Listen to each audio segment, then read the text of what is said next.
Hello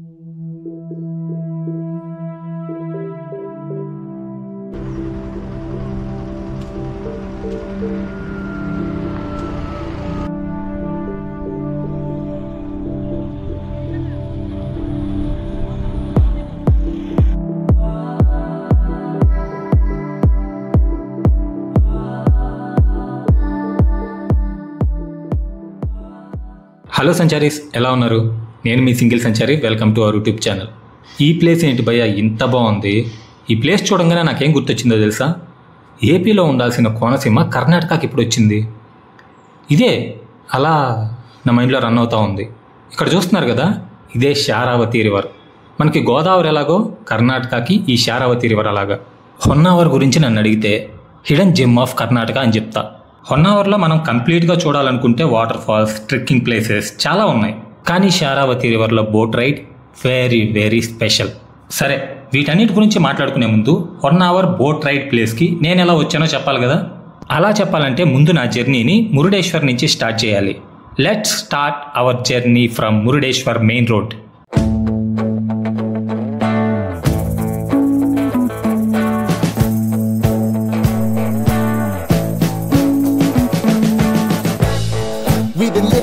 Since so long, all the fields are gone. Fella stopped me on the street last night, said everything's alright. Roller coaster, make it through the day, I'm right. ఇదిగోండి, ఇదే Murudeshwar main road. ఈ పక్కనే arch ఉంటుంది. ఆర్చ్లో నుంచి ఒక 2 కిలోమీటర్లు వెళ్తే మురుడేశ్వర దేవాలయానికి వెళ్తాం. ఇది మెయిన్ రోడ్ అనమాట. ఈ మెయిన్ రోడ్లో నేను వెయిట్ చేస్తున్నా బస్ కోసం. చూస్తున్నా ఒక 5 మినిట్స్కి బస్సు వచ్చింది. బస్ ఎక్కా. ఈ బస్సు ఎక్కంగానే కర్ణాటక డ్రైవర్లు ఉన్నారు చూడండి, అసలు వెనకాల ఎంతమంది ఉన్నారా, అసలు ఈ బస్సు లోడ్ ఏంటా, ఇవన్నీ చూసుకోవట్లా. నాయన ఏం స్పీడ్ వెళ్తున్నారు రా బాబు. అలా కర్ణాటక బస్సులో వెళ్తుంటే 1 అవర్ దగ్గరికి రాగానే మనకి శారావతి రివర్ కనిపిస్తుంది. ఇదిగోండి చూడండి ఎంత బ్యూటిఫుల్గా ఉందో.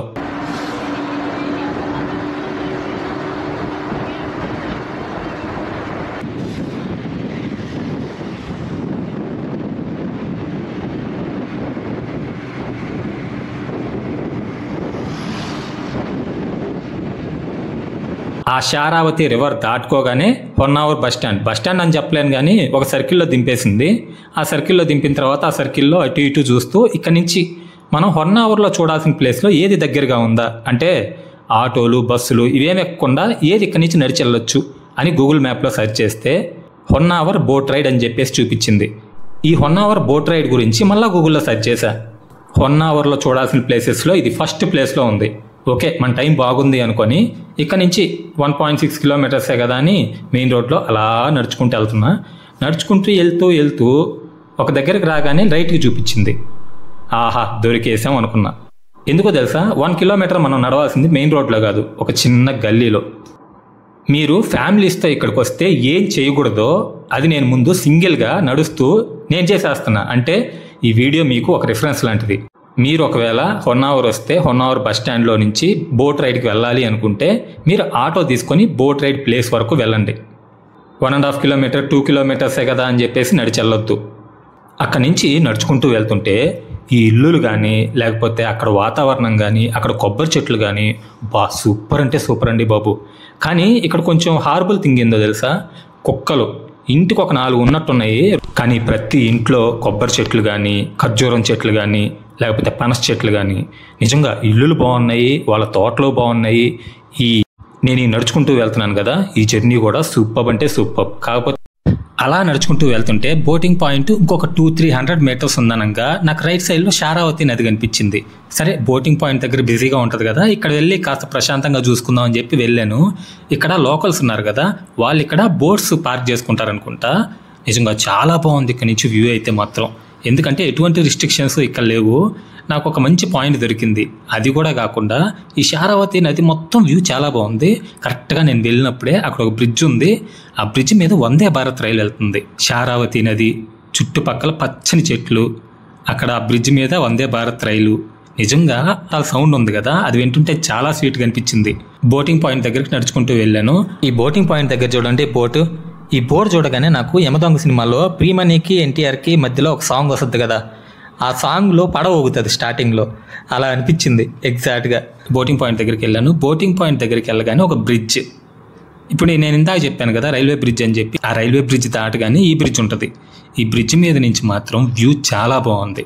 ఇదిగో ఇక్కడ బోట్లు కనిపిస్తున్నాయి కదా, ఇదంతా బోటింగ్ పాయింట్. ఇక్కడ బోటింగ్ చేయాలంటే మాత్రం ఇక్కడికి వచ్చేసి ఇక్కడ నుంచి బోట్ రైడ్ స్టార్ట్ చేస్తారు. అదిగో దూరంగా కొండలు కనిపిస్తున్నాయి కదా, వ్యూ చూడండి అసలు ఎంత బాగుందో. ఆ కొండల మధ్యలోకి తీసుకెళ్తారు. బోట్ రైడ్ అయితే మాత్రం ఆసమ్గా ఉంటుంది. ఎవరైనా ఫ్యామిలీతో వస్తే ఇక్కడికి తప్పకుండా ట్రై చేయండి.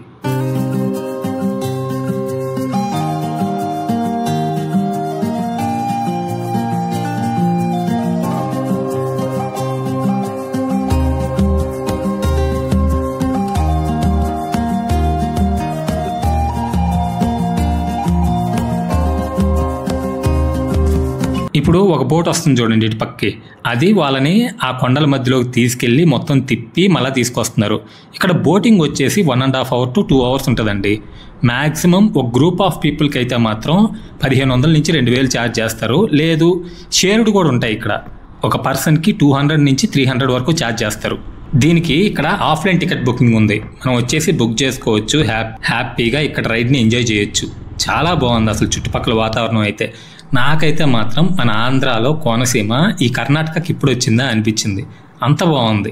వీళ్ళందరూ బోట్లో వెళ్తున్నారు కదా, వీళ్ళు బోట్లో వెళ్ళడం అంటే అక్కడి నుంచి బోట్లు వెళ్ళడం, ఇక్కడి నుంచి బోట్లు వెళ్ళడం, ఇదంతా కూడా చూస్తూ నాకు చాలా హ్యాపీగా అనిపించింది. ఇక్కడే నేను ఆల్మోస్ట్ ఒక 1 hour దాకా గడిపా. అసలు ఈ అట్మాస్ఫియరే చాలా పీస్ఫుల్గా అనిపించింది నాకు.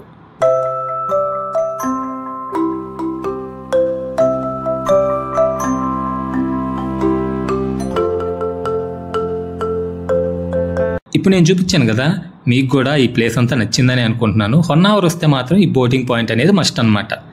ఓకే సంచారీస్, ఈ వీడియో మీకు నచ్చిందని అనుకుంటున్నాను. ఈ వీడియో మీకు నచ్చినట్లయితే ప్లీజ్ లైక్ చేయండి, మీ ఫ్యామిలీకి ఫ్రెండ్స్కి షేర్ చేయండి. అలాగే మన ఛానల్ని ఖచ్చితంగా సబ్స్క్రైబ్ చేసుకోండి. వేరే ఇంట్రెస్టింగ్ వీడియోతో మళ్ళీ కలుస్తాను.